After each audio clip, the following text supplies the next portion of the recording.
Hey, followers. Today we are covering a hexagon-shaped craft that appeared over the Mojave Desert. Inside a classified hangar, a NASA surgeon claims he saw a UFO and in Rome. The Vatican holds files that could change everything that we know about UFOs if, of course, the new Pope makes it public. I'm Cristina Gomez, and welcome to this episode of UFO News Updates.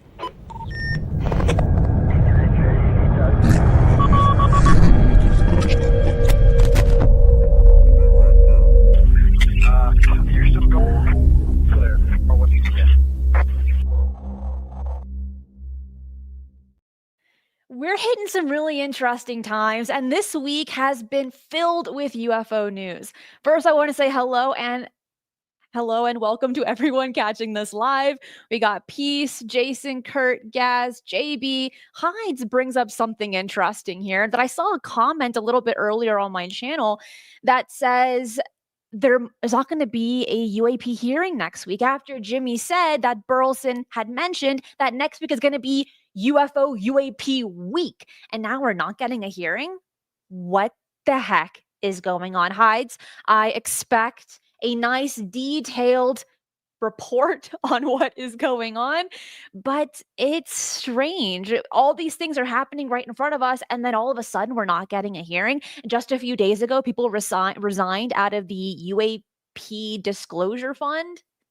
Timing is weird, isn't it? And it's no exception to what we're covering here today, because first, we got to talk about what may turn out to be one of the most unexpected players in the UFO disclosure game, and that's the Vatican. The newly elected Pope Leo XIV has sparked some speculation in the UFO community, with former Vatican advisor Daniel Sheehan, which is this guy right here, claiming this Pope could be the key to opening the floodgates on extraterrestrial information. Now, this is a pretty big claim if you ask me.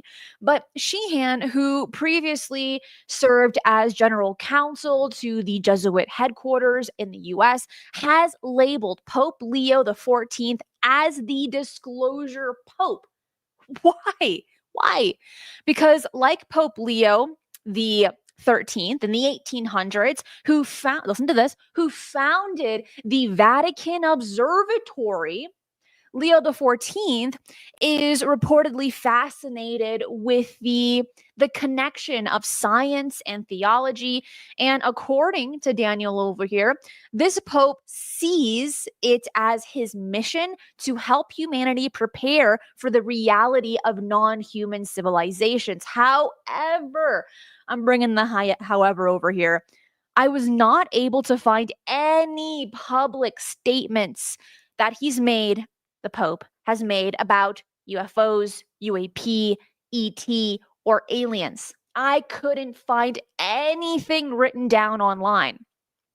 But here's where it gets really, really interesting. Sheehan claims that back in the 1970s, President Jimmy Carter, right here, who famously had his own UFO sighting before he became president, approached the Vatican to gain access to their UFO files. That was news to me.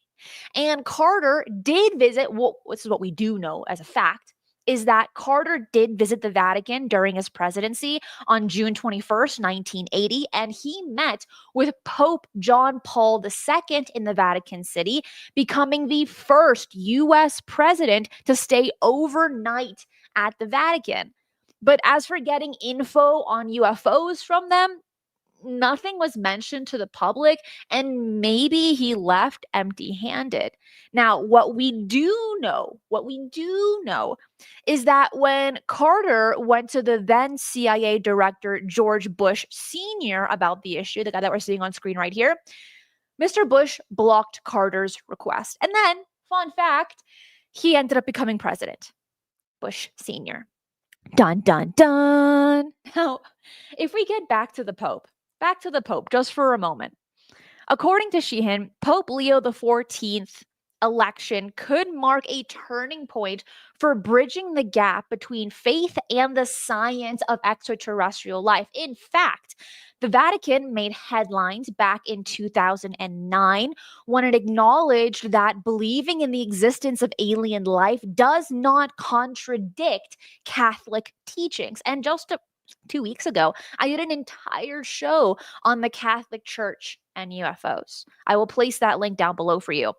And also in that video, it was mentioned how Pope Francis, right before his passing, had answered questions that were posed to him about ET. Would you baptize ET? And his response was yes. If he wanted to become Catholic, I would baptize an extraterrestrial. So could this new pope take a step further and align with recent whistleblowers like David Grush, who claims that the US has recovered non-human craft and even biological entities? And to really wrap that in with this conversation, Grush had mentioned during the congressional hearing that the Vatican was in communication with the US government about crashed debris. I don't know what everything's kind of pointing on over to the Vatican recently. But one thing is for sure, the Vatican's role in this conversation will be very fascinating to watch. What do you think? I'm looking forward to how this is all going to unravel. And I'd like to throw this on over to you, those watching this live in the live chat. What are you thinking about this? Do you think Pope Leo is going to be the disclosure pope? That's a pretty big statement to make. And Sheehan really threw it out there. He says, this is the man. This man's going to do it. Okay. What are you standing on? I'm a little curious because, as I had mentioned, Leo has made no public statements that I could find about UFOs, aliens, ET, UAP. I use all those keywords. I couldn't find anything. But you know what? Maybe 2025, he might be throwing some interesting information out there. Skyhawk says, but as Jimmy says, Pope Bob, as he had mentioned in yesterday's show. Yes, Pope Bob, before he changed his name to Pope Leo XIV. Very, very funny name change, but also very interesting on how this is all gonna turn out. And Peace says, now an American pope. He is the first American pope, and who controls the alien UFO information. Well, it seems that the United States is in the spotlight when it comes to this topic, but as we know, there are a lot of countries that have created UFO offices decades before the United States. One of the earliest ones that we know of, at least in South America, is Uruguay. They created their UFO office, I believe, in the late 70s, early 80s, and then other countries in South America specifically followed suit. We also know that China, Japan, and Russia also have UFO offices way before the US. But when it comes to this topic, even though the US government has been pretty quiet in many respects to releasing UFO information, they have been a little more transparent about talking about it publicly, more so than other countries. But I'll also mention that most countries in South America and those and researchers that I've spoken to on this topic, your day-to-day people for decades have been very open about talking about this. They're like, have you seen a UFO? And they say, yeah, duh. Here it's a little bit more hush hush. It's that narrative is changing over the last 5 years, but other countries have been a little quicker when it comes to, at the very least, creating UFO offices. But we're going to get on over to our next one, the Mojave Desert. Oh, what a beautiful place. I mean, look at this image. It's so stunning. And this next story that I'm going to be sharing with you, which comes with a UFO video. I know how much we love videos. They're the best, right? Sometimes. This one took place right near the 29 Palms in California in the Mojave Desert. And according to a report to New Fork, a witness staying in a remote cabin reported seeing a pulsating hexagon-shaped object in the sky. I'm going to play that video now for you. And he had mentioned, I'm guessing it's a he, that this wasn't just a quick flash. The object hovered for a full 15 minutes, according to the witness. We do not have the witness's name, but I'll show you the screenshot I got from the New Fork website once this video is done. Oh, there it is. It is done. Let me take that down. Let me put this back up here. It is New Fork UFO sighting 189202. It was released, or I guess it was created. The report was created back in April 27th. And there's more information on this. I will place that link. It'll be embedded in the articles that I write for this episode. But here is just a small snippet of what happened. Again, this is more descriptive, which I'll get into in just a moment. But here is a still image of the object that was seen. And he had mentioned that the object was brighter than a full moon and noted its irregular, jerky movements. And at one point, the hexagon shaped craft appeared to morph into a more circular form with an empty center. And now, when anyone has a UFO sighting, people immediately say, oh, what you saw was Starlink. Oh, what you saw was a satellite. Oh, it must have been the ISS. All these different things, right? And in this case, there was more information that was looked into this. And what we do know is that when it came to looking into the SpaceX Falcon 9 rocket launch, this sighting was seen 3 hours after that launch. So it couldn't have been that. Okay. That was ruled out to the side. And then also the strange movements that it made. It was like, okay, it couldn't have been the ISS. It couldn't have been your average satellite. Now, ufologer over here, Scott Waring, ufologer's a UFO researcher for all my newbies out there. He weighed in and he called it a unique UFO. And he pointed out that the hexagonal design and the dark disk. Let me put that image up. I thought it was up. There it is. StreamYard's playing with me over here, it seems like. But that's what happens when a show is live. So he mentions, his name is Scott. He says, this is a unique shaped UFO. It has this dark disk at its center, speculating that it could be some kind of transparent dome for maybe pilots or advanced observation equipment. But he went even further, suggesting that beings capable of creating such technology might have already mastered things like time travel. I want my hands on some time travel tech. But you know what? What I really want is a TARDIS. That's what I really, more than anything that this universe has to offer, it'd be a TARDIS.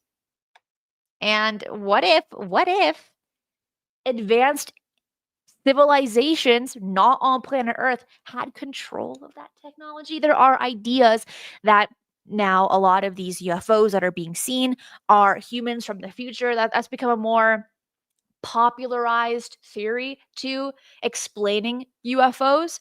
It wasn't that popular a few decades ago, but now it is. And let's say that is true. Pick me up. I will bring the snacks. You know what? I will cook. I'm a pretty good chef, I think. And if that's what it takes to buy my ticket in, I will cook 5 meals a day if I have to for that. But we don't have any definitive proof on if the UFOs that we're seeing are humans from the future. But it'd be a pretty cool idea if they were. Wouldn't you want to see the most pivotal moments in history? Yes. But if we go back to information about the Mojave, we know it is a UFO hotspot with hundreds of reported sightings. So to have a sighting there, a recent one, it's not surprising, but it's nice that we finally get a video on it. Usually we just get some witness testimony, maybe a really blurry picture, which we kind of got here, but we got a video this time. Woo! That's something to celebrate, isn't it? And before we continue to our next UFO news update, let me share something really special with you. Outer space holds an infinite mystery, and sometimes we need the perfect soundtrack to explore them. That's why I created Other Worlds ambient music, and these aren't just tracks, they're I would say like mental journeys through the cosmos, perfect for late night UFO research, for meditation, or drifting into sleep while contemplating about ET and life beyond Earth. Now, new soundscapes that I create are released several times a week. That link will be in the description box below. And let it play in the background during this video or whenever you want some soothing noise in the background. Every minute counts towards our goal of 4,000 watch hours. And trust me, it is perfect for what I'm about to share next. I'm going to share my screen here yet again, talking about NASA. Okay, where a former chief flight surgeon has made some pretty big claims. This guy right here, his name is Dr. Gregory Rogers, who worked with NASA during the 1990s. What a beautiful time to be alive. I sometimes watch just any kind of videos from the 90s and just feel like that was just a good time. Maybe I'm wrong. 80s, 70s, 90s, just a good time period. Anyways, so he says that he was shown a CCTV footage of a flying saucer inside a military hangar. And this wasn't just any kind of saucer. This one was really strange. He had mentioned it was marked with US Air Force insignia. 1990s. Let's just break that sentence apart before we continue. He sees a UFO. He's in a military hangar. It has Air Force insignia on it. It's kind of implying reverse engineering technology. Does it not? Well, according to Rogers, the craft was about 20 feet wide with a seamless surface and a shallow dome. And it also had 3 black triangles on its upper half and no visible control surfaces. But here's where it gets really weird. Because Rogers says the saucer levitated 3 feet off the ground, rotating clockwise, then reverse direction before coming to a complete stop. Now, like any sane person, he asked the origin. He's like, what's going on? Where did you get this? How did you make this? Give me the details. And an Air Force major, that we don't know his name, sad face, he just gestured upward and said, we got it from them. Like really mysterious, like, right? So who exactly is them while you point your finger up to the sky?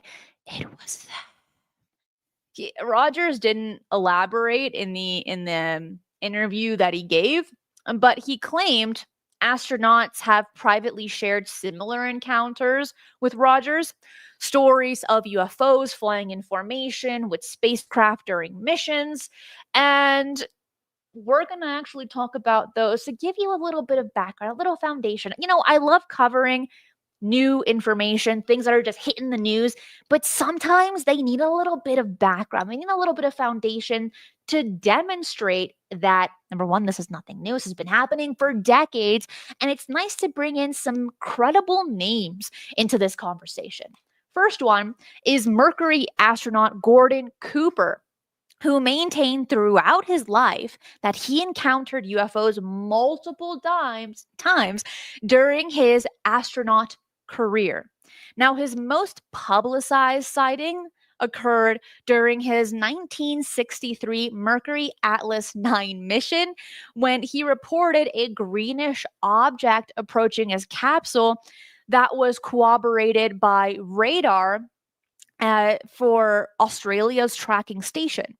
Now, earlier encounters include a 1951 sighting of a metallic saucer-shaped disc while piloting an F-86 over Germany, and a 1957 observation of a silent flying saucer craft at, oh, you can guess this place, at Edwards Air Force Base that allegedly landed on tripod legs. Now, this man has multiple sightings, bless his heart.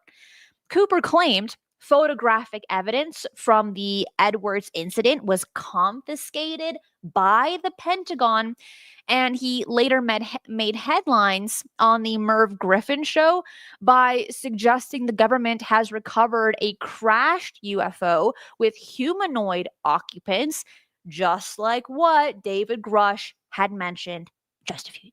Well, I can't believe 2023 is now a few years ago. But yeah, a few years ago. But if we bring in someone more recent, maybe a little more relevant, is this guy right here, Leroy Chiao. He was a former NASA astronaut, a veteran of multiple space missions, and the 311th human to reach space. And he reported a close encounter with a UFO while piloting his private aircraft near Houston, Texas, back in August of 2024, flying at approximately 9,000 feet high. And he described how two spherical metallic orbs, roughly 3 feet in diameter, passed within 20 feet of his plane. Now, when we're talking about planes and distance, 20 feet is the equivalent of right in front of you. You could touch it. That is way too close for any object to be next to an airplane. And he had mentioned that it was just kind of dumb luck that this object or these objects just didn't hit me. I mean, dumb luck or a blessing. But there are many reports of pilots having very close collision instances and circumstances, and 9 out of 10 times they're good, but they're good by just barely. Leroy over here is now part of that statistic, which is a story that he will keep for the rest of his life and probably share during every Thanksgiving dinner.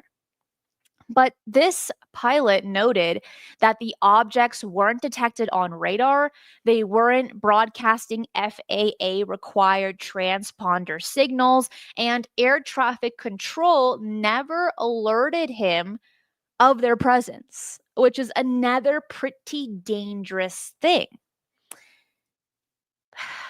Here's what needs to be mentioned. And I mentioned this at the beginning, but if you missed it, I'm telling it again. All of these things are happening one by one. This week has been rich with UFO news. And just a few days ago, very specifically on May 1st, 2025, there was a congressional briefing titled Understanding UAP Science, National Security, and Innovation, which brought together key experts organized by the UAP Disclosure Fund, who I mentioned earlier. And it include panelists like Lou Elizondo, Avi Loeb, Tim Gallaudet, Christopher Mellon, Dr. Eric Davis, Mike Gold, and the list goes on and on. But that's just the big bulk of people, right? Oh, and of course, whistleblower Matthew Brown, who gave the information about the Immaculate Constellation to Jeremy Corbell and to Michael Schellenberger. I'm bringing this up because it's all tying in nicely with what has been going on these last few days. And this briefing yielded some pretty significant revelations and things that I think we need to touch on. We spoke about it a little bit yesterday, but there are a few extra details that are worth mentioning. For starters, Dr. Avi Loeb had urged Congress to invest $1 billion in tracking technology while revealing interstellar metal recovered from the Pacific during one of his investigations that he did. I believe it was last year. And then Eric Davis spoke about a secret program recovering UFOs since the 1950s.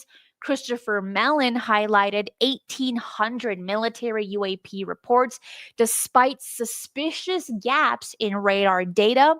Gallaudet spoke about the USS Omaha incident, where a classified UFO memo was erased from his computer. And Mike Gold disclosed uninvestigated UAP images in NASA's archives, including a Tic Tac object on Mars. Also, if we keep on going, Matthew Brown has spoken about him risking his life to be a whistleblower and talk about the Immaculate Constellation. And there's a bit more, but those are some of the biggest things to bring up here. But it seems that this UFO disclosure is building on multiple fronts, on the scientific, on the governmental, and even on the religious, like with the Vatican, right? So the question is, how much longer can the truth be kept under wraps? What is next? All eyes are on the US government as they prepare to release more UAP related documents, as they were supposed to have a UFO hearing next week, which according to Hides, we're not getting. Well, because he spoke to Burleson on this, right? And at the same time, countries like Japan and even institutes like the Vatican are stepping into the spotlight. So, one thing is for sure, the conversation about UFOs is no longer just, oh, put on your tinfoil hat just for conspiracy theorists. No, whether it's the Vatican, NASA, or whistleblowers like David Grush, the search for answers is becoming a worldwide phenomenon. So, what do you think? Are we closer than ever to the truth? Or is this just another layer to the mystery? Let me know your thoughts in the comments below, in the live chat. I want to hear it from you as well. I want to spend these next few minutes hearing your thoughts on the things that were covered today, the latest UFO news. And Vern Dude, thank you so much for that super chat. It says, thanks for covering something other than Lou. We always cover UFO news, updates, case studies, interviews, and more right here several times a week. There is so much to cover when it comes to the UFO phenomenon. It truly is unbelievable. And Taryn says, ufologers unite. Oh, yes. Most definitely, ufologers unite. We have to. That's all we have here, right? It's for us to have these conversations, maybe get into a debate as well, a healthy debate. And you can do that on my Discord. That I know one of my moderators will share that link with you, where you can speak with 4,000 other like-minded members, sharing your thoughts, your insights, your experiences, and more. And that is a great place for ufologers to unite. HK says no more layers. Look, I hear you. Do we really need more just to bury the mystery? Or are we getting closer to the truth? Hmm? That's a question that I have for you, and I want to hear your answers on this. Kathy says the media needs to step in across the political spectrum. I'm with you on that one. I think it deserves more than just that. Wes Decker, thank you so much for the super chat. It says, thanks for all the great coverage. Thanks for being here and catching this live. That is so awesome. If you are enjoying the show, hit that like button right down below and subscribe if you haven't already. But I know so many of you already have, so I shouldn't even be reminding you. But just in case, do those two things. Like and subscribe if you haven't. John says the layers, unfortunately, are in many cases international.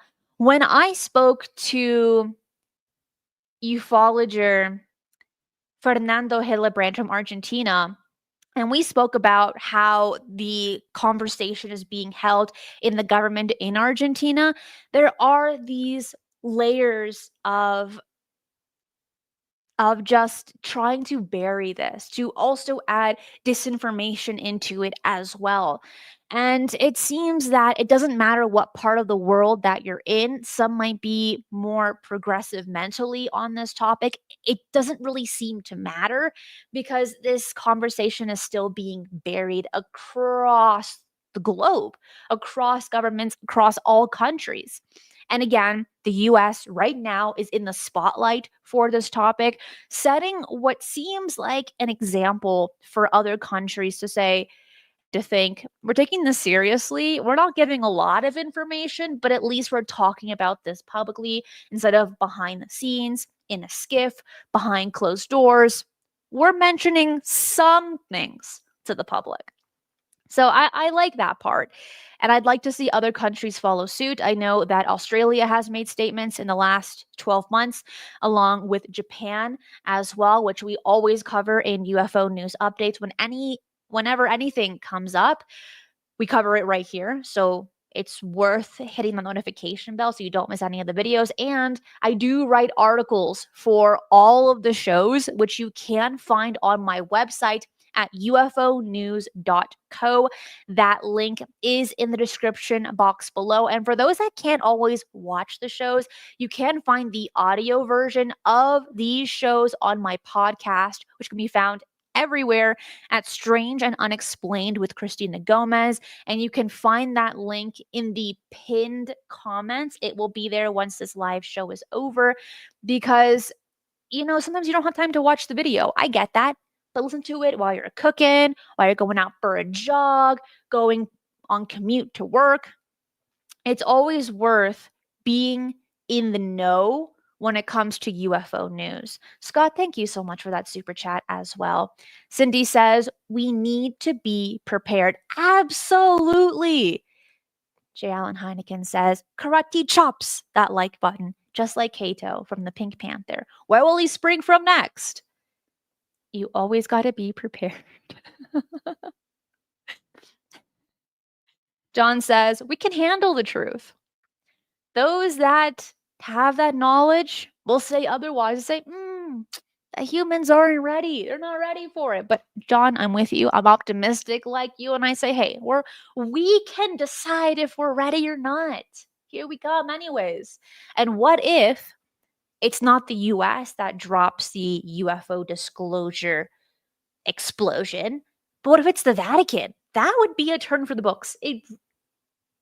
I would be surprised if it really did happen, and simultaneously excited. Very excited.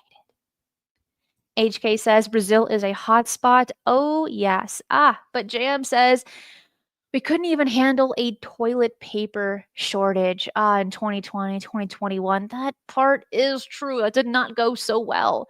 But I think we can handle UFO disclosure. That is it for today's show.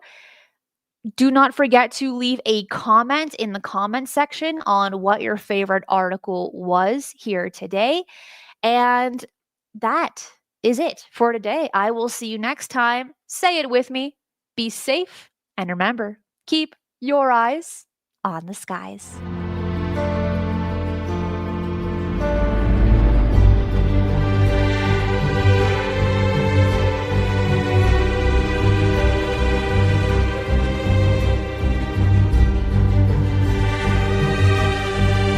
If you enjoy the strange and the mysterious, UFOs, the paranormal, and cryptids, this channel is for you. So make sure to subscribe as I do 3 videos right here every single week, and hit that notification bell so you do not miss any of the bonus content I post right here.